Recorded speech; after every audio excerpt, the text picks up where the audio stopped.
آپ کو یاد ہوگا مائیکل ہارٹ نے ایک کتاب لکھی تھی 100 عظیم شخصیات، یعنی 100 most influential people in the world, جس میں سب سے پہلا نمبر جو ہے انہوں نے ڈکلیئر کیا تھا کہ حضرت محمد صلی اللہ علیہ وسلم کا ہے، یعنی سب سے پہلے نمبر پہ جو دنیا کی سب سے انفلوئنشل پرسنالٹی ہے وہ ہمارے نبی کی ہے۔ لیکن میں آپ کو تھوڑا سا ایک واقعے کے بارے میں بتانا چاہتا ہوں جو شاید آپ نے پہلے سنا نہیں ہوگا۔ مائیکل ہارٹ کہتے ہیں کہ جب میں نے یہ کتاب لکھنا شروع کی تو مجھے یہ کتاب لکھنے میں 28 سال لگے، یعنی انہوں نے اتنی اسٹڈی کی اس کے اوپر، ان پرسنالٹیز کے اوپر، کہ ان کو 28 سال کا عرصہ لگ گیا یہ کتاب لکھنے میں۔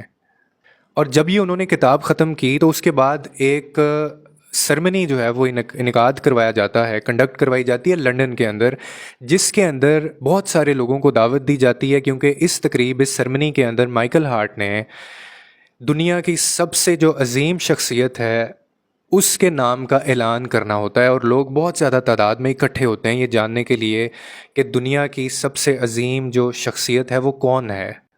کہتے ہیں کہ جب وہ ڈائز کے اوپر آیا اور اپنی بات یا وہ اناؤنس کرنا اس نے شروع کیا تو بے تحاشا تعداد میں جو لوگ اس کو سننے آئے ہوئے تھے انہوں نے تالیاں بجائیں، شور کیا، ڈسٹرب کیا، تاکہ وہ اپنی بات کو کمپلیٹ نہ کر سکے، اور بار بار اس کی بات کو وہ کاٹنے لگے لوگ۔ پھر انہوں نے کہنا شروع کیا کہ ایک چھوٹی سی بستی مکہ کے اندر ایک شخص جو ہے، ایک آدمی کھڑا ہوتا ہے اور وہ وہاں پہ کھڑا ہو کے لوگوں سے یہ کہتا ہے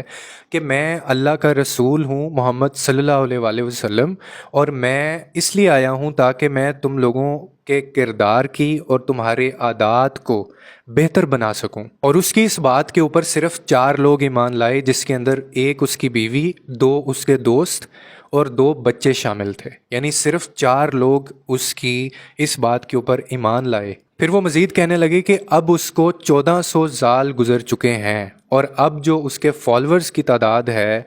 وہ 1.5 ارب سے بھی زیادہ بڑھ چکی ہے، اور ہر آنے والے دن میں اس کے جو فالورز ہیں، اس کے جو ماننے والے ہیں، اس پہ جو ایمان لانے والے ہیں، ان کی تعداد بڑھتی جا رہی ہے۔ اور وہ کہنے لگے کہ یہ ممکن نہیں ہے کہ وہ شخص جھوٹا ہے، کیونکہ 1400 سال کسی بھی جھوٹ کا رہنا جو ہے وہ ممکن نہیں ہوتا،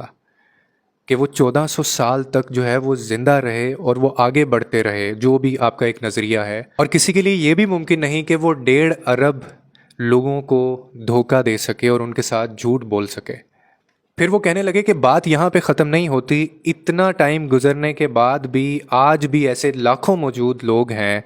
جو اس کے نام کی اگر کوئی گستاخی کرتا ہے یا اس کے کوئی خلاف بات کرتا ہے تو وہ اس کے لیے قربان جانے کے لیے بھی تیار ہوتے ہیں، اپنی جان تک قربان کرنے کے لیے تیار رہتے ہیں اس کے نام کے اوپر۔ کیا ہے کوئی ایک بھی مسیحی یا کوئی ایک بھی ایسا یہودی جو اپنے نبی یا اپنے رب کی خاطر، اپنے اللہ کی خاطر جان تک قربان کرنے کے لیے تیار ہو؟ اور پھر وہ کہتا ہے کہ ناظرین، بے شک تاریخ کی وہ سب سے عظیم شخصیت حضرت محمد صلی اللہ علیہ وآلہ وسلم ہے۔ جیسے ہی ان کا یہ کہنا تھا تو اس کے بعد پورے ہال کے اندر اس عظیم شخصیت کے لیے لوگ خاموش ہو گئے، ایسی ہیبت طاری ہو گئی کہ لوگ خاموش ہو گئے، پن ڈراپ سائلنس جو ہے پورے ہال کے اندر خاموش ہو گئے لوگ۔ اور اس خاموشی کے بعد کوئی بھی ایک نام ایسا سامنے نہیں آیا کہ جس کو وہ دنیا کی عظیم شخصیت منوا سکتے، اور پھر یہ مان لیا گیا کہ حضرت محمد صلی اللہ علیہ وسلم بے شک دنیا کی سب سے عظیم شخصیت میں سے ہیں، اور آپ اور میں خوش قسمت ہیں کہ ہم ان کے دین اور ان کو ماننے والے ہیں، اور ہمارا اللہ ایک ہے۔ امید کرتا ہوں آپ کو اس ویڈیو سے کوئی نہ کوئی انڈرسٹینڈنگ ملی ہوگی۔ لوگوں کے لیے آسانیاں پیدا کریں، رب آپ کے لیے آسانیاں پیدا کرے گا۔